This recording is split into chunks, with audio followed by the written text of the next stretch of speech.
I feel like stats, they can kind of you can use stats to make it look like you've had a good game or a bad game, but the main one I'd be interested in is like probably pass completion, like see how many passes I've given away, like needless, see how many times I've lost the ball. Other than that, I don't look too much into it because, you know, you could have a game where it says, you know, you've missed 7 crosses, but in a game you've put 7 crosses in a good area, so it's like you can take what you want out of it. But I think on the whole, that's kind of evolve into where football's going is like, you know, you can kind of, over time, the stats don't lie for a certain amount of things that you do. The stats do kind of give a detailed look into, you know, how you're performing, I suppose. We have had games or meetings afterwards where every now and then they'll come in and say, like, lads, look, we've had the most like first and second contacts from set pieces, for example, this season, but we haven't scored a goal from a set piece and things like that, and just saying, like, you know, you're doing the right things, but you just need to have a bit more desire and actually like believe you're getting in the right positions and scoring. So every now and then there's kind of team stats like that they bring to us. Stats-wise, probably there's defensive ones, but then it's like goals and assists as well. So I'd guess like Porro would be up there, Gvardiol would be up there, Trent would probably be up there. You just said I'm up there, so I'll take myself. And then one more, maybe Kirkez, the Bournemouth one. Got 3 out of 5. 5th Wan-Bissaka. Okay. 4th Trent. 3rd Mazraoui. Mazraoui, yeah. Joint versus you and Porro. Okay, I'll take that.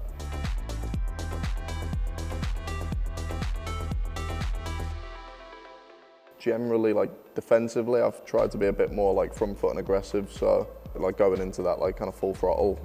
Also last season I was kind of struggling like with my body. So I've had surgery since last season to try and kind of put that right, and I'm feeling decent in myself. And then even though I probably could have had more, I've had like a few assists so far this season, which I think I've got 3. I think I had 6 last year, so I'm kind of ahead of that mark I was last year.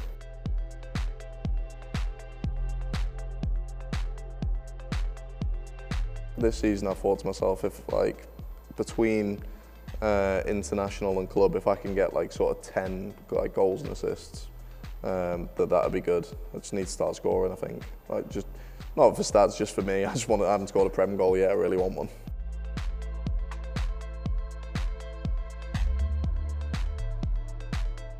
Allows me to get forward a lot, but mostly in crossing positions. It's very rare that I'm like played through on goal.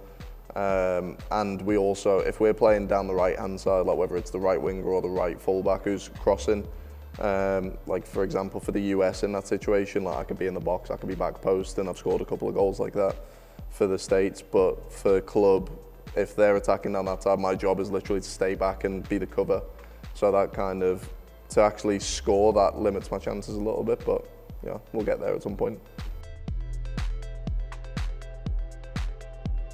It's been interesting. Last trip I kind of got 2 sides of it. Like the first game I was basically like sort of playing left wing back, almost left wing. When we're attacking I was high and wide. And then the second game I was pretty much, you know, being an inverted fullback, kind of playing in a double pivot. So something I've never done before, but an experience that I enjoyed, and it's good to know that, you know, I've got that, the ability to play there if I ever need to going forward. Top performance stats wise, I'll guess me if I'm high with the fullbacks. Iwobi, Traore, Smith Rowe, Kenny, Tete.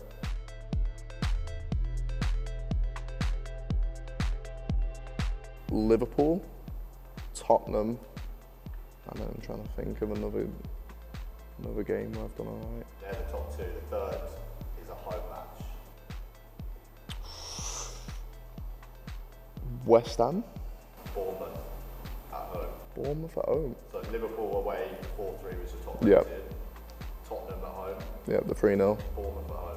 I can't even remember that game. That's mental. So that was one of my best games and I can't remember it. That's mad.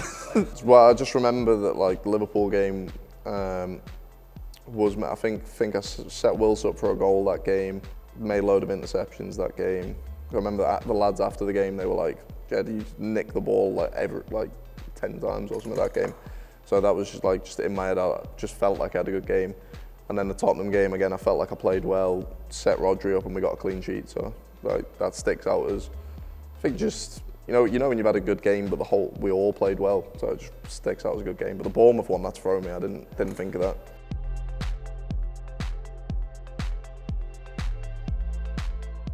Minimum 17th, to be honest.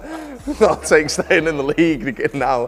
But no, like being realistic and like actually aspiring to what we want to achieve. I mean, like the goal, it's not really like a set position, but I think getting through the first round of fixtures, first 19 games, and being like kind of top half of the table or in and around there gives you that ability that, right, we can just go on a good run of form and try and push on, and ideally try and get a European spot, or whether we have to shift focus and we're not doing too well in the league, but we go on a good cup run in the FA Cup. I think they would be the two like ideal goals and parameters for judging success this year. He'll look at the games and say, like, are we performing well? Because, you know, he's a big believer in if you keep doing the right things, you're going to get rewarded for it. And this season, I think the Wolves game was probably a bit of a disappointment, and we've had a few, you know, conceding goals in like the 95th minute. But other than that, like, he's been very happy with the performances, as we have. So he knows on that trend, if we keep doing what we're doing, then, you know, we'll be rewarded and we'll get the results that we should get.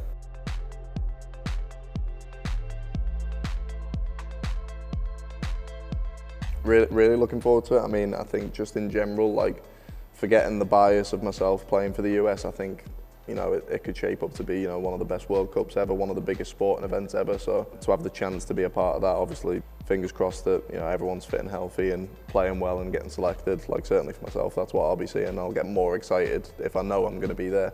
And, like, the ultimate goal is to try and, you know, win the World Cup on home soil. That'd be an unbelievable achievement. But with the new manager coming in as well, I think he's trying to really get the message across that, you know, one, we've got a good team, we need to be confident in ourselves, and he just wants us to feel like winners, whether that's playing amazing football and winning the game, or you know, having to be rough and dirty and dig deep and finding a way to win that might be unconventional to how we set up at the time. He just wants us to, you know, have that sort of winning mentality.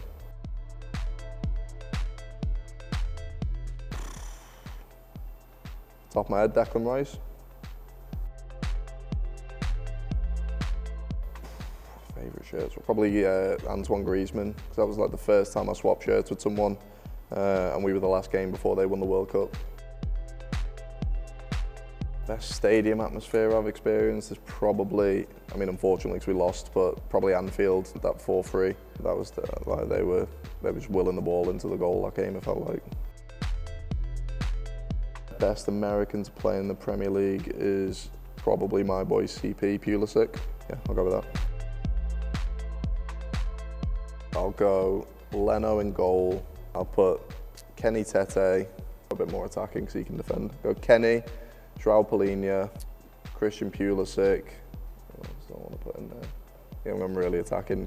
Kenny, João, Christian, Willian, and Mitrovic. Just all out attack.